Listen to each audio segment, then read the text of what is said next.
Are you actually choosing between motorcycle tire brands? Or are you just choosing between different labels owned by the same few companies? Here's the truth. A huge part of the tire rack looks competitive, but once you trace the ownership, a lot of those choices collapse into a very small map. And one of those companies probably got to you before you ever bought your first replacement tire. Let's talk about the OEM trap first, because this is where most riders get nudged into brand loyalty without even realizing it. Start with Bridgestone, because this is where the game gets quietly smart. Bridgestone was founded in Japan in 1931 by Shojiro Ishibashi. And here's something that tells you a lot about how old and established this company is. The name Bridgestone is just his surname translated into English and flipped around. Ishibashi means stone bridge. Stone bridge becomes Bridgestone. Simple. What matters more to you as a rider is scale. Bridgestone is one of the biggest tire companies in the world, and Firestone sits under that same umbrella. So when you're looking at a motorcycle tire, you're not looking at some niche motorcycle-only outfit. You're looking at a massive global company with serious manufacturing reach, huge OEM relationships, and a lot of influence over what ends up on new bikes before any rider starts shopping. And that's the trap. A lot of new Honda, Kawasaki, Yamaha, and Suzuki models sold in the US leave the factory on Bridgestones. So before you ever read a review, before you ever compare carcass feel, wet grip, warm-up time, or how a tire behaves under trail braking, a brand has already been introduced to you as the normal choice. It's already on the bike. That matters because stock tires build trust early. If the bike feels stable on your first rides, if it turns predictably, if it doesn't do anything weird in traffic or on the highway, you file that away.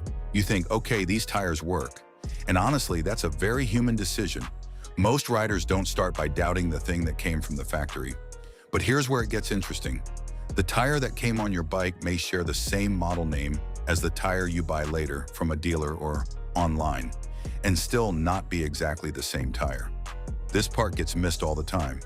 OE tires and aftermarket tires can wear the same branding and look almost identical on the sidewall, but the spec can be different. Compound can be different. Carcass feel can be different. Wear targets can be different. The way the tire responds at lean, under braking, or over rough pavement can be different too. Why would that happen? Because the manufacturer and the tire company are trying to solve a slightly different problem at the factory than you are at replacement time.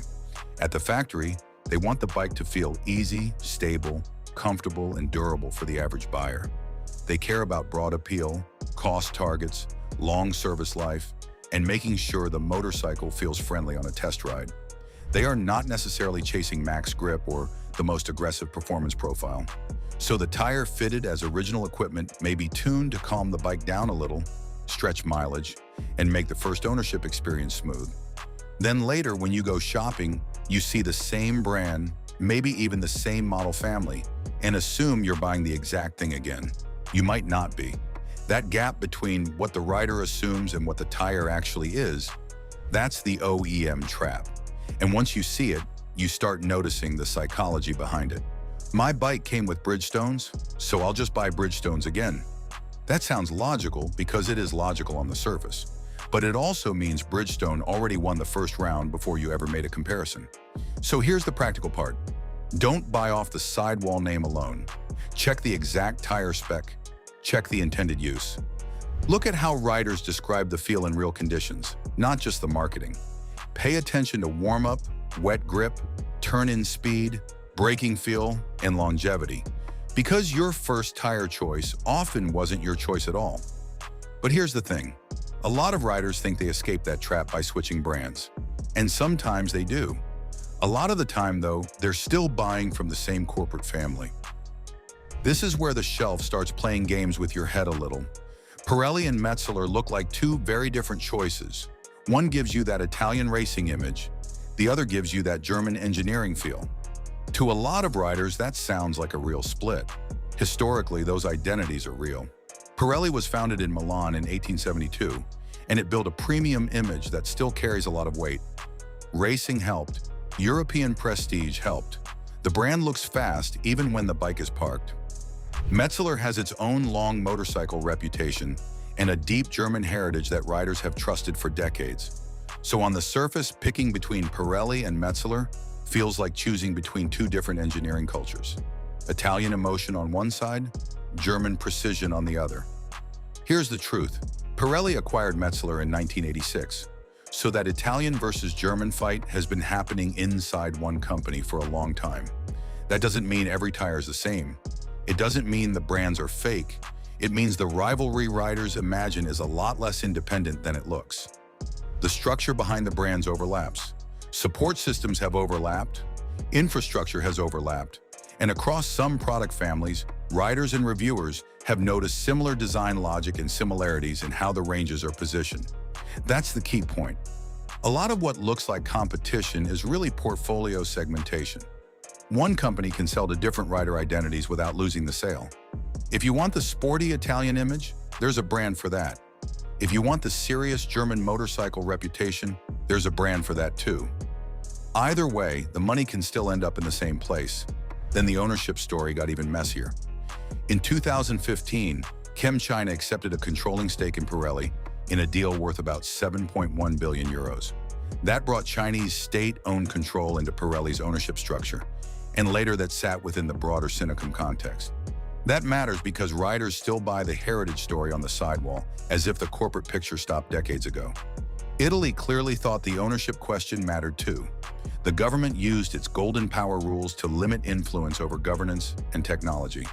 So this wasn't just forum gossip or brand snob drama, it became serious enough for state intervention. And now the racing angle keeps the premium image alive. Pirelli secured the MotoGP tire supply deal starting in 2027. So the top level of motorcycle racing will keep reinforcing that premium, high-performance aura. But once you understand the ownership map, the old shelf rivalry looks different. You're not always choosing between separate rivals. Sometimes you're choosing between two stories told by the same house.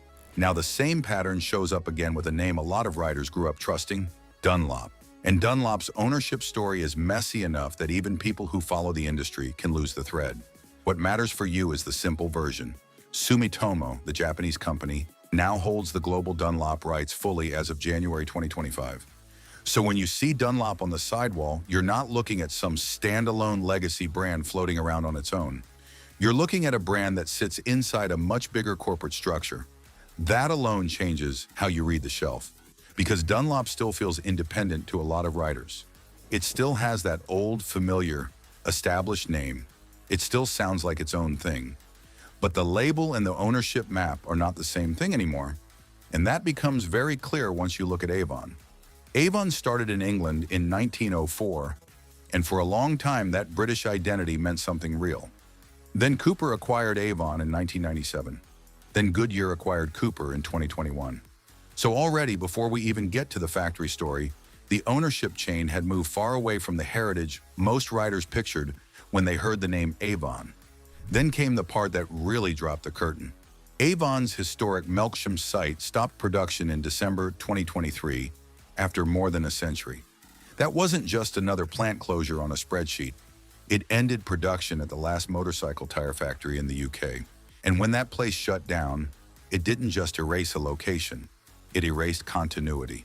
People who had spent years, even decades, building product knowledge in one place were gone in one move. And here's the twist that makes this whole section land. Avon motorcycle tire production moved to Dunlop's factory in Montluçon, France. So think about what that means. A British heritage brand, built now in France, tied to a Japanese-owned Dunlop structure, coming through an acquisition chain that ran through an American company. That's what corporate consolidation looks like in the real world. Not just logos merging on a press release, but the actual product story getting rewritten underneath the badge. Now, to be fair, none of that automatically means the tire's bad. That's important. Riders may still get a solid tire, but when production moves, things can change. Compounds can change. Process consistency can change. Small details in how the tire feels can change. And the bigger issue is institutional knowledge. A factory isn't just machines, it's people, habits, quality checks, and all the little things the experienced hands know without writing them down. So the name on the sidewall no longer tells a clean story about who made the tire, where it came from, or whether the thing you trust today is really built on the same foundation you trusted 10 years ago. And that's the larger point in this whole video. Premium branding often sells identity. Consolidation changes the product story quietly in the background. So if the biggest names are this connected, the next question is the one that actually matters when you're spending your own money. Who's still independent? And does that give you a better way to buy? There are three names that matter here because they sit outside the big ownership clusters we just talked about: Michelin, Continental, and Shinko. Now here's the truth. Independence doesn't automatically mean better. An independent tire can still be wrong for your bike, your pace, your weather, or your roads. But independence does mean the brand story usually lines up more honestly with the company behind it. Start with Michelin. Michelin is a French company, publicly traded, and not tucked inside some bigger parent that turns the brand into just another label in a portfolio. So if you want a true top-tier premium option without the same ownership maze behind it, Michelin stands out fast. The company controls its own engineering, manufacturing, and brand direction. That doesn't mean every Michelin is magic. It means when you buy one, you know more clearly who you're actually buying from. Then there's Continental. Same basic idea. Continental is a German company, publicly traded and independent from the Bridgestone, Pirelli, and Sumitomo structures. A lot of riders know Continental more from the sport touring side, especially with lines like Road Attack and Conti Motion. If you want something outside the usual tire family tree, Continental is one of the cleanest examples. Then there's Shinko, which matters for a different reason. Shinko is the budget side independent in this conversation, and that's why riders pay attention to it. It has a loyal following because the value is hard to ignore. It's not sold as the fancy prestige choice, it's sold more as the practical one. And for riders who don't want to keep feeding the same giant corporate machine while also keeping costs under control, that matters. But here's the thing. Don't replace one lazy shortcut with another. Independent is not a shortcut. Premium is not a shortcut either. The secret is not that premium tires are bad. The secret is that the label tells you way less than most riders think. What actually matters is the tire itself. Look at the exact model, not just the brand. Look at the load rating. Look at the intended use. Think about how the tire behaves with heat, with rain, with highway miles, with hard braking, and with repeated lean cycles. If you commute every day, your best tire might not be the one a canyon rider loves. If you tour loaded up, the contact patch, carcass support, and wear pattern matter more than some racing halo. If you ride aggressively, trail braking feel, and edge grip matter a lot more than brand mythology. And yeah, this stuff matters because tires are not just another accessory. Your contact patch is tiny. That small patch of rubber affects braking confidence, low speed stability, wet road recovery, steering feel, and how much warning you get before things go wrong. So buy like it matters because it does. Here's a simple way to shop smarter from now on. Check the exact tire model, not just the sidewall brand. If your bike came with OE tires, find out whether the replacement version is actually the same spec. Match the tire to your riding, commuting, touring, canyon runs, ADV, track days, whatever you actually do. Check the date code. Check the country of manufacture if that matters to you. And look at current rider feedback, not just heritage marketing that's been riding on old reputation for years. That's how you get out of the trap, not by chasing a premium badge and not by assuming every brand on the rack is a real rival. You get out by understanding who owns what, then judging the tire on what it actually does on the road. Most riders think they're choosing between rivals, but a lot of the time they're choosing inside a corporate map they were never shown. If you want more straight breakdowns like this, subscribe, smash that like button, and watch the next video before you spend money on parts that change how your bike feels. Drop a comment with the tire brand you trust most and whether you still trust it now.